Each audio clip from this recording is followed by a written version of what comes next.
Roman 14, The Flight from the Marne by Anonymous.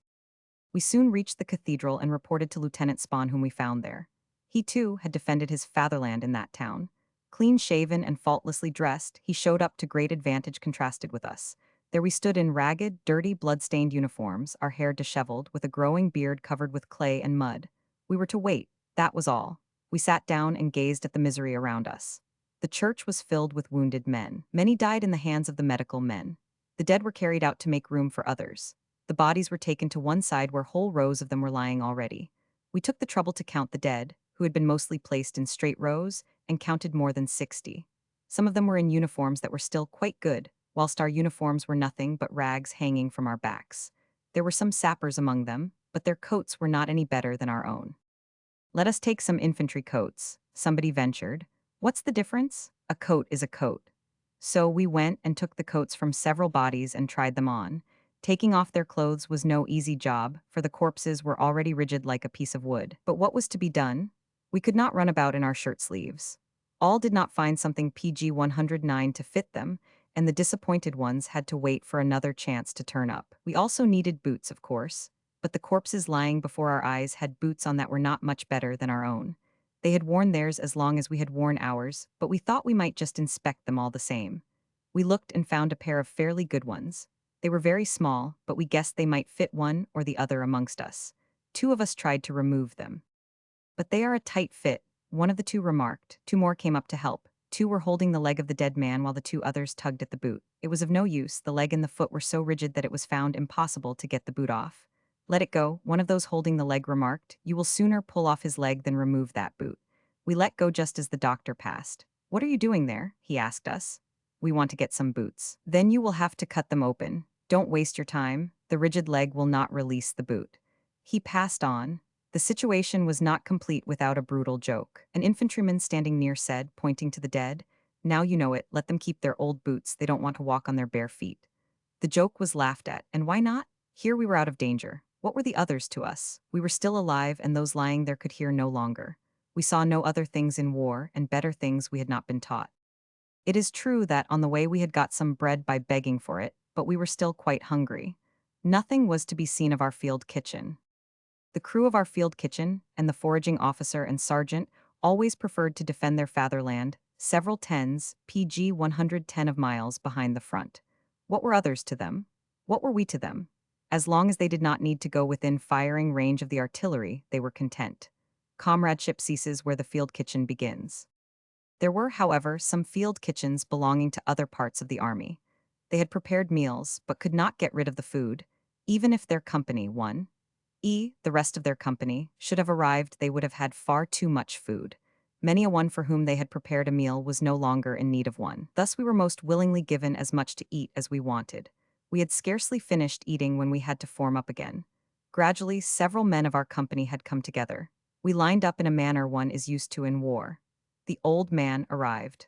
One of the officers reported the company to him, but evidently did not report the number of the missing. Perhaps the old man did not care, for he did not even ask whether we knew anything about the one or the other. He stepped in front of the company and said, a sign of his good temper, "Good morning, men." It was 7 o'clock in the evening. As an answer he got a grunting noise such as is sometimes made by a certain animal, and a sneering grin. Without much ado, we were ordered to go to the tool wagons which were standing near the northern exit of the town, and provide ourselves with rifle ammunition and 3 hand grenades each. "At 9:30 tonight you have to line up here. Each man must have 500 cartridges, 3 hand grenades, and fuses for igniting them. Step aside." On our way to the implement wagons, we noticed that everywhere soldiers that had lost their companies were PG 111 being drawn together, and that new formations were being got together with the greatest speed. We felt that something was in the air, but could not tell what it might be.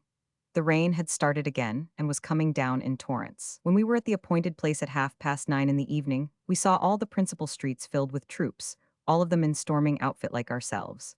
A storming outfit consists of a suit made of cloth, a cap, light marching baggage, tent canvas, cooking utensils, tent pegs, the iron ration, and in the case of sappers, trench tools also. During the day we got our our equipment together again. We were standing in the rain and waited. We did not yet know what was going to happen. Then we were ordered to take off the lock of our rifles and put them in our bread bags. The rifles could not now be used for shooting. We began to feel what was coming, viz., a night attack with bayonets and hand grenades. So as not to shoot each other in the dark, we had to remove the lock from the rifle. We stood there till about 11 o'clock when we were suddenly ordered to camp. We did not know what the whole thing meant, and were especially puzzled by the last order, which was, however, welcomed by all of us. We judged from the rolling thunder that the battle had not yet decreased in violence, and the sky was everywhere red from the burning villages and farmhouses.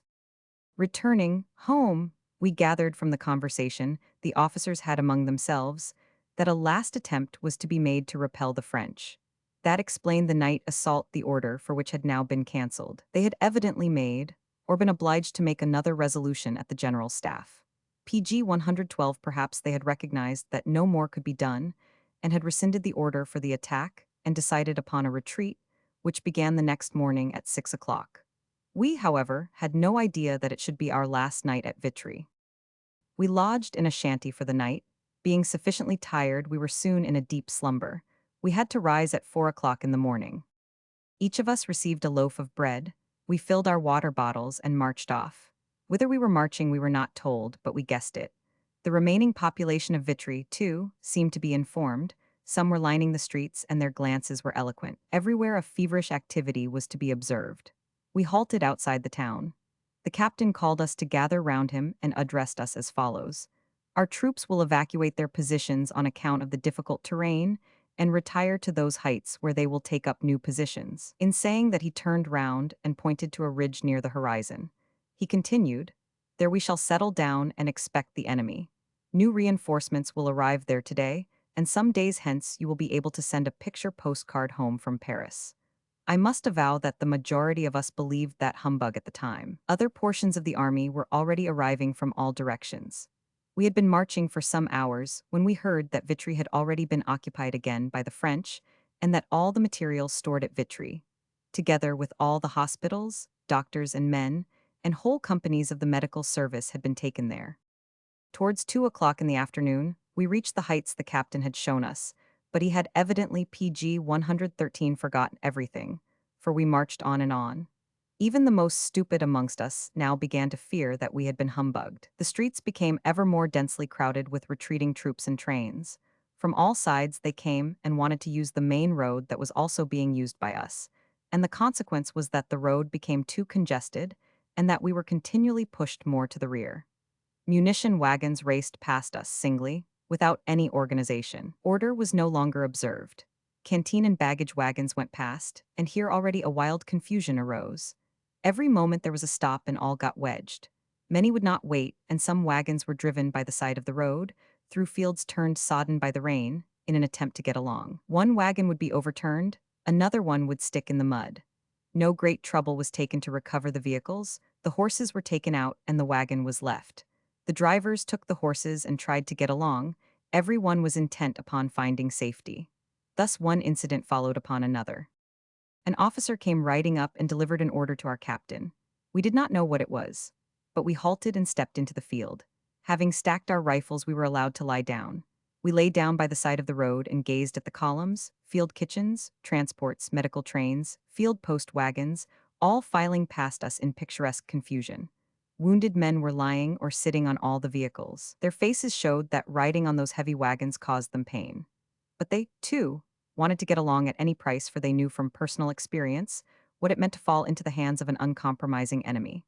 They would perhaps be considered as little as they and we PG 114 ourselves had formerly considered the wounded Frenchmen left in our hands.